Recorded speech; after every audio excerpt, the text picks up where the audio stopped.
देख रहे हैं अनहोनी। तो चलिए बढ़ते हैं आज की इस कहानी की ओर। बरसात के दिन थे। मुझे एक शहर में किसी काम से जाना था।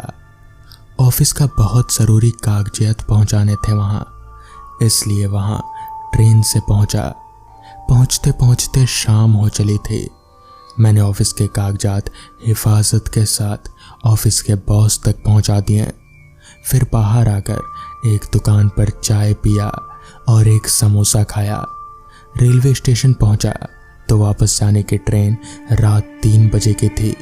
मैंने सोचा यहाँ रुककर समय क्यों बर्बाद करना, मैं बस स्टॉप जाकर देखता हूँ कि शायद कोई बस मिल जाए।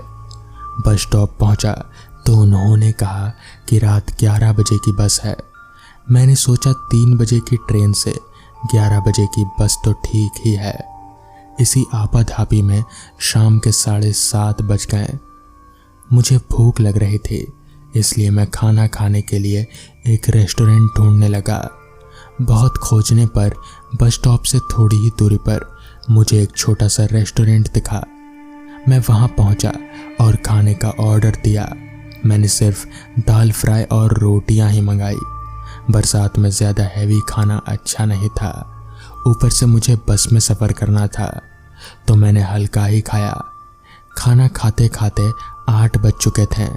खाना खाकर मैंने रेस्टोरेंट का बिल अदा किया और एक पानी का बोतल खरीद कर जैसे ही मैं बाहर आया तो बहुत ज़ोर की बरसात शुरू हो गई। मैं रेनकोट लेकर चला था, इसलिए बैग से मैंने रेनकोट निकाल कर पहन लिया और बरसात से बचते बचाते बस स्टॉप तक पहुंचा। वहां मैंने वेटिंग रूम तलाशा और उसके भीतर चला गया। मैं उसके भीतर चला तो गया, लेकिन तब मैंने गौर किया कि वेटिंग रूम बस स्टॉप से इतनी दूर पर क्यों है, वो भी इतनी सुनसान जगह पर। मैं जैसे ही बेंच पर बैठा तो वहाँ की लाइट चली गई। ऊपर से बादल गरज रहे थे और बिजली चमक रहे थे। मुझे बहुत डर लग रहा था, इसलिए मैंने अपने मोबाइल फ़ोन की लाइट जला ली। फिर लगा कि ना जाने कितनी देर बाद लाइट आएगी। मेरा फ़ोन डिस्चार्ज हो गया, तो इसलिए मैंने फ़ोन ऑफ कर लिया। अब मुझे बहुत डर लग रहा था। बाहर बहुत ज़ोरों की बरसात थी और मैं बाहर जा भी नहीं सकता था, लेकिन भगवान का भला हो कि कुछ ही देर में लाइट आई तो मैंने राहत की सांस ली। मैं अब वेटिंग रूम की बेंच पर लेट गया। उस पर बहुत धूल थी, लेकिन मैंने अपने बैग से न्यूज़पेपर निकालकर उसे झाड़ दिया और आंख बंद करके यूं ही लेट गया। कुछ ही देर में मुझे नींद आ गई। फिर कुछ देर बाद पायल की घुंघरू की छमछम से मेरी नींद टूटी और मैं जाग उठा। मैंने वेटिंग रूम के दरवाजे की ओर देखा तो एक लड़की सफ़ेद साड़ी में आई थी। उसने छतरी ले रखे थे। पहले उसने अपनी गीली छतरी को एक कोने में रखा और अपने गीले बालों से पानी झटकने लगी। उसने सफ़ेद साड़ी पहनी थी जो कि बिल्कुल गीली हो चुकी थी। वो बहुत ही सुंदर थी। उसके कानों में झुमके थे और माथे पर छोटी सी बिंदी लगी हुई थी। होठों पर लगी लाल सुर्ख लिपस्टिक उसकी खूबसूरती में 4 चांद लगा रहे थे। वो जब अपने बालों से पानी झटक चुकी तो मुझसे बोली, क्या मैं आपकी बेंच पर बैठ सकती हूँ? आपको कोई दिक्कत तो नहीं है ना? इस पर मैंने जवाब दिया, जी ज़रूर बैठिए। और वो इतना सुनकर बेंच पर बैठ गई। अब भी उसका ध्यान उसकी गीली साड़ी पर ही था। कुछ ही देर में फिर से लाइट चली गई और वेटिंग रूम के भीतर घुप अंधेरा छा गया। लेकिन इस बार मुझे डर नहीं लग रहा था, क्योंकि वो जो मेरे बगल में बैठी थी, एकाएक किसी ने मेरा हाथ पकड़ा। मैं थोड़ा सहम गया। मैंने सोचा, जहाँ जान ना पहचान, आखिर ये लड़की करना क्या चाहती है। फिर उसने मेरा हाथ पकड़ा। फिर वो अपने हाथ को मेरे सीने पर फिराने लगी। अब उसका हाथ मेरे सीने से होता हुआ मेरी गर्दन तक पहुंच गया। जब बात इतनी बढ़ ही गई है तो मैंने उससे कहा, ये क्या कर रही हैं आप? इस पर वो बोली, क्यों, आपको अच्छा नहीं लग रहा है? इस पर मैंने शर्माते हुए कहा, नाम तो बता दीजिए अपना। इस पर वो बोली, पिशाचनी हूं मैं। मैंने इतना सुना तो उसका हाथ झटक कर दूर भागा और फौरन ही अपने मोबाइल की लाइट जलाई। रोशनी में मैंने देखा तो सचमुच में वो खूबसूरत लड़की अब एक पिशाचनी में तब्दील हो चुकी थी। उसकी आंखें, लाल दांत बड़े बड़े थे। जिन होठों की खूबसूरती पर मैं मर मिटा था, अब उन पर खून लगा था। मैं डर के मारे थर थर कांपने लगा। तभी लाइट आई और वो पिशाचनी गायब हो गई। अचानक ही मेरी आंख खुली तो मैंने देखा मैं बेंच पर लेटा हुआ हूँ और वेटिंग रूम में कोई नहीं है। तब मेरी जान में जान आई। मैं शायद कोई भयानक सपना देख रहा था। डर के मारे मेरा गला सूख गया तो मैंने बोतल खोलकर पानी पिया। तभी वेटिंग रूम में बस स्टॉप का एक कर्मचारी आया और बोला, साहब आप यहाँ क्या कर रहे हैं? इस पर मैंने कहा, मेरी बस लेट थी इसलिए यहाँ आकर आराम करने लगा। लेकिन साहब अब ये कोई वेटिंग रूम नहीं रहा, ये तो बहुत पुराना वेटिंग रूम है। मैंने तो यहाँ की लाइट जलती देखी इसलिए बंद करने चला आया। वो कर्मचारी बोला। ओह, तो मैं गलत जगह आ गया, मैंने कहा। इस पर वो कर्मचारी बोला, हाँ साहब, कहते हैं कि इस वेटिंग रूम में कोई पिशाचनी आती है और लोगों का गला दबाती है। अब ये सुनकर मेरे होश उड़ गए और मैंने मन में सोचा, तो क्या वो मेरे सपने में नहीं बल्कि वो हकीकत में थी। और फिर मैं उस पुराने वेटिंग रूम से अपना सामान उठाकर बाहर आने लगा। तभी वो कर्मचारी बोला, साहब आप अपना छाता तो उठा लीजिए, इसे तो आप यहीं भूले जा रहे हैं। अब मैं तो बिल्कुल सुन्न था और मुझे होश ही नहीं था। उसकी छतरी वेटिंग रूम में कैसे आ गई? क्या वो सचमुच में यहाँ आई थी? अब भी जब कभी मुझे बरसात की वो रात याद आती है तो मेरे रोंगटे खड़े हो जाते हैं।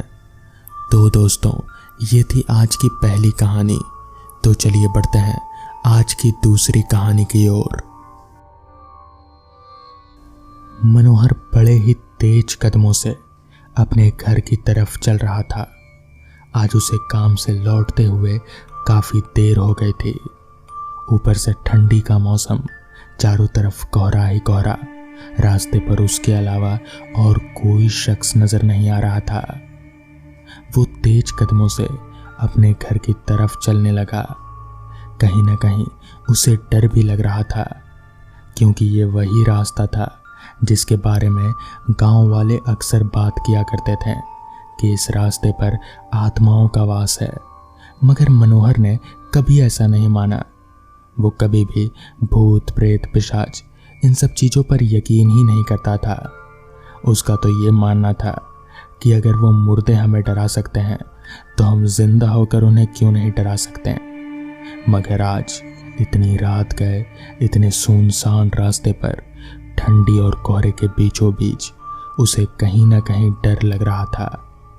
अब ऐसा भूत प्रेत की वजह से था या चोर उचक्कों की वजह से ये वो नहीं जानता, मगर एक अजीब सा डर, एक अजीब सी सिहरन उसके पूरे शरीर में दौड़ रही थी।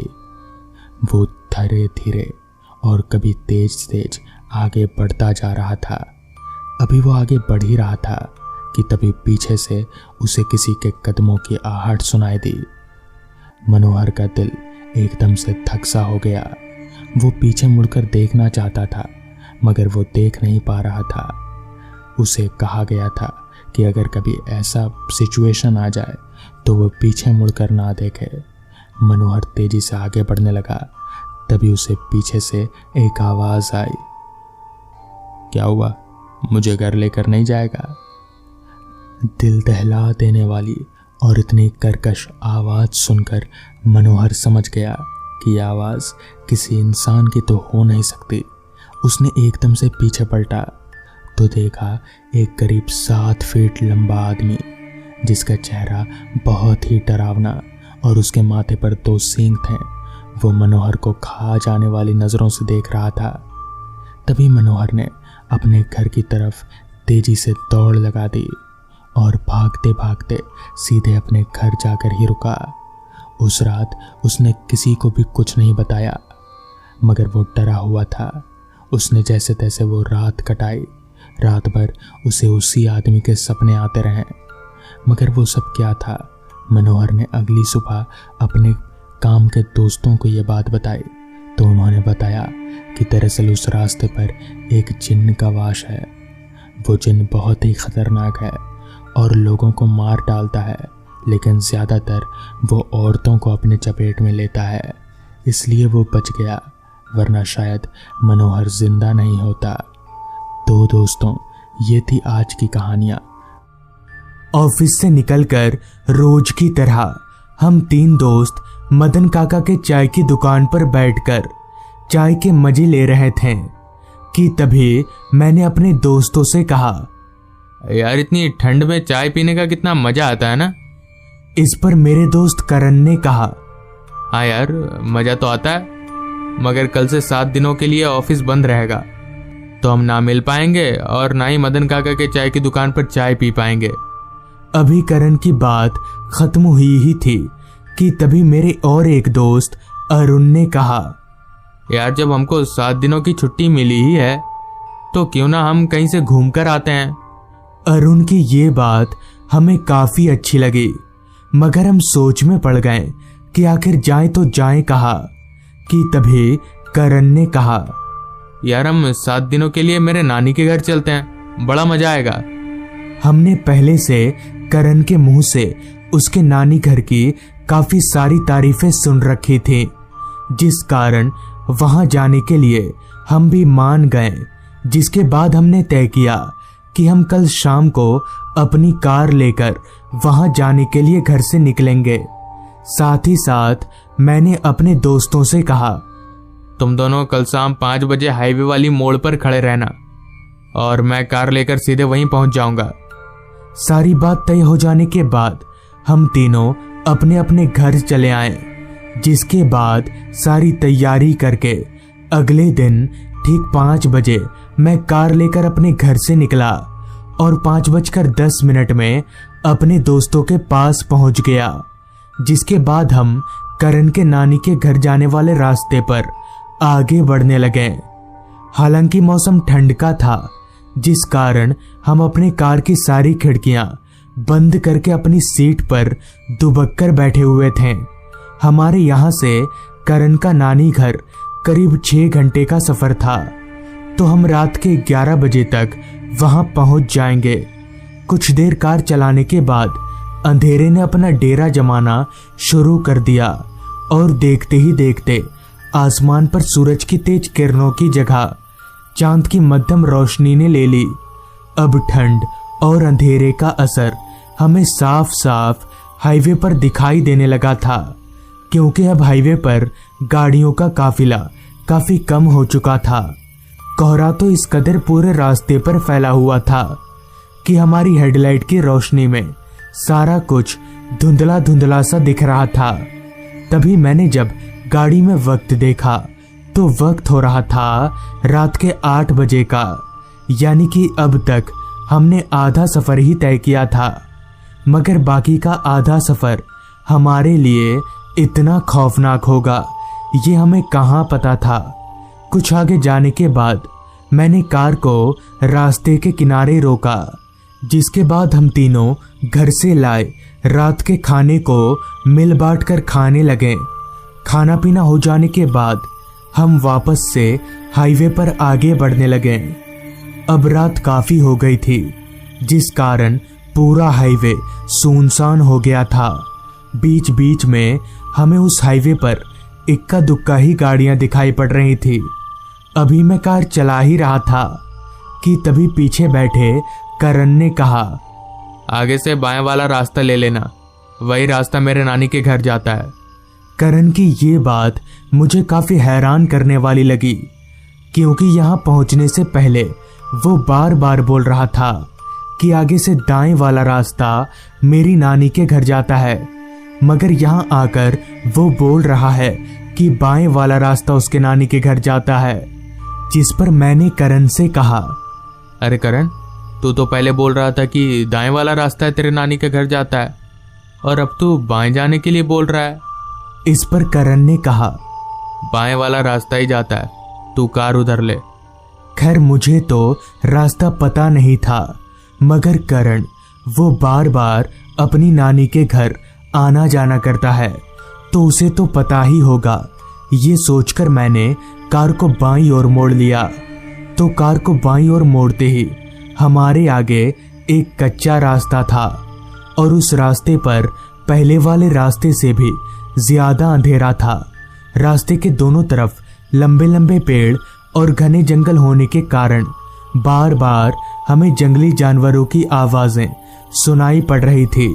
रास्ता काफी पतला होने के कारण मुझे कार चलाने में काफी परेशानियों का सामना करना पड़ रहा था, जिस कारण मैंने करण से कहा, अरे करण, और कितना वक्त लगेगा? इस पर करण ने जवाब दिया, बस अब और एक आधा घंटा ही लगेगा। वो रास्ता पूरी तरह से खाली होने के कारण कोहरे ने पूरी तरह से उस रास्ते पर अपना डेरा जमा लिया था। दूर दूर तक उस रास्ते पर हमारे अलावा हमें और कोई भी नहीं दिख रहा था। अभी हमारी कार कोहरे को चीरती हुई आगे बढ़ ही रही थी कि तभी चल रही हमारी कार एकदम से बंद पड़ गई। कार के अचानक बंद हो जाने से मैं एकदम से चौंक गया और बार बार कार स्टार्ट करने की कोशिश करने लगा, मगर कार स्टार्ट होने का नाम ही नहीं ले रही थी कि तभी मेरी नज़र कार के फ्यूल मीटर पर गई तो मैंने देखा कि कार का सारा डीजल खत्म हो गया है। मगर ऐसा कैसे हो सकता है? अभी तो थोड़ी देर पहले मैंने देखा था कि कार में काफी डीजल था, तो अचानक सारा डीजल ऐसे खत्म कैसे हो सकता है? ये सारी बात मैंने अपनी बगल के सीट पर बैठे अरुण को बताई और हम दोनों कार से बाहर निकले। तो बाहर निकलते ही हमें डीजल की गंध आने लगी। फिर जब हमने कार के पीछे जमीन पर देखा तो जमीन पर काफी सारा डीजल गिरा हुआ था। उस नज़ारे को देखकर हम समझ गए कि हमारे कार की डीजल टंकी फट चुकी है। मगर मैंने साथ ही साथ एक और बात पर गौर किया कि हमारे कार खराब हो जाने का करण पर कोई भी असर नहीं पड़ रहा था। लेकिन अचानक करण को हुआ तो हुआ क्या, कार चलते वक्त मैं बार बार उसे RVM यानी कि रियर व्यू मिरर पर देखे जा रहा था तो वो कुछ अजीब अजीब सी हरकतें कर रहा था। हमारी कार की ऐसी हालत थी कि वो बिना टंकी चेंज किए ठीक नहीं हो सकती थी। मगर हमें इस रास्ते पर दूर दूर तक हमारे अलावा और कोई भी नहीं दिख रहा था, तो हम मदद मांगे तो मांगे किससे? जिस पर मैंने चलकर करण के पास जाते हुए कहा, यार करण, कार की टंकी फट चुकी है, तो यहाँ कहीं रुकने की जगह है क्या? इस पर करण ने कहा, हाँ एक जगह है, रात गुजारने का, जो पास ही में है थोड़ा। जिसके बाद हमने तय किया कि आज रात हम उसी जगह पर गुजार लेंगे और सुबह होते ही किसी से मदद मांग लेंगे। लिहाजा हमने कार को वहीं पर अच्छी तरह से लॉक किया और करण के साथ उस जगह की तरफ चलते बने। करण हमें जंगल के अंदर ले जा रहा था, तो ये बात मेरे जहन में खटकी कि आखिर जंगल के अंदर रात रुकने की कौन सी जगह होगी। एक तो कड़कड़ा देने वाली ठंड, ऊपर से जंगल में छाया घना कोहरा एक ऐसे डर का माहौल बना रहा था कि जिसे मैं लफ्जों में बयां नहीं कर सकता। खैर करण हमारा काफी पुराना दोस्त था, तो हम उस पर भरोसा करके उसके पीछे पीछे चले जा रहे थे। कुछ दूर चलने के बाद करण अचानक रुक गया, तो मैंने उससे कहा, क्या बात है, तो अचानक रुक क्यों गया? तो मेरे इस बात का करण ने कोई जवाब नहीं दिया। इस पर मैंने दोबारा करण से कहा, क्या हुआ, तू कुछ बोल क्यों नहीं रहा? मेरे दोबारा बोलते ही करण एकदम से पीछे हमारी ओर पलटा, तो करण के पलटते ही हम एकदम से चौंक गए और इतनी ठंड में भी हमारा चेहरा पूरी तरह से पसीने में लथपथ हो गया, क्योंकि करण के पलटते ही जब हमने उसका चेहरा देखा तो उसका चेहरा पूरी तरह से कुचला हुआ था और उसके पूरे शरीर से खून टपक रहा था। ये दृश्य देखकर हम समझ गए कि ये हमारा दोस्त करण नहीं है। इससे पहले कि हम कुछ कर पाते तभी उस भूत ने एकदम से हमारा गला पकड़ लिया। उसके गला पकड़ते ही हमारी आंखों के सामने सब कुछ धुंधला धुंधला नजर आने लगा। अभी हम मरने ही वाले थे कि तभी वहां एक साधु महाराज आ गए। उन्होंने अपने थैले में से भभूत निकालकर उस भूत पर छिड़का, जिससे वो भूत एकदम से गायब हो गया। जिसके बाद हमने उन साधु महाराज को करण के बारे में पूरी बात बताई तो उन्होंने कहा, रास्ते पर खाना खाने के लिए तुमने जहाँ कार रोकी थी तो वहीं बगल में एक पेड़ पर यह भूत रहता था, और तुम जब खाना खा रहे थे तो उसने करण को अपने वश में कर लिया और करण का रूप लेकर तुम्हारे साथ चलाया, और असली वाला करण वहीं पर बेहोश पड़ा है। साथ ही साथ बाबा ने ये भी बताया, तुम लोगों की कार खराब नहीं हुई थी, ये सब एक छलावा है। तुम कार लेकर जल्दी से करण के पास चले जाओ। बाबा की बात सुनकर हम एकदम से भागकर कार के पास आए तो सच में हमारी कार ठीक थी। जिसके बाद हम उसी जगह पर गए जहां हमने खाने के लिए कार रोकी थी। तो हाँ, वहां करण बेहोश था। तो दोस्तों, ये थी आज की कहानी। अगर आपको ये कहानी अच्छी लगी हो तो चैनल को जरूर सब्सक्राइब कर लें। तो मैं आपका दोस्त आर्यन जल्द ही मिलूंगा आपसे ऐसी ही एक कहानी के साथ।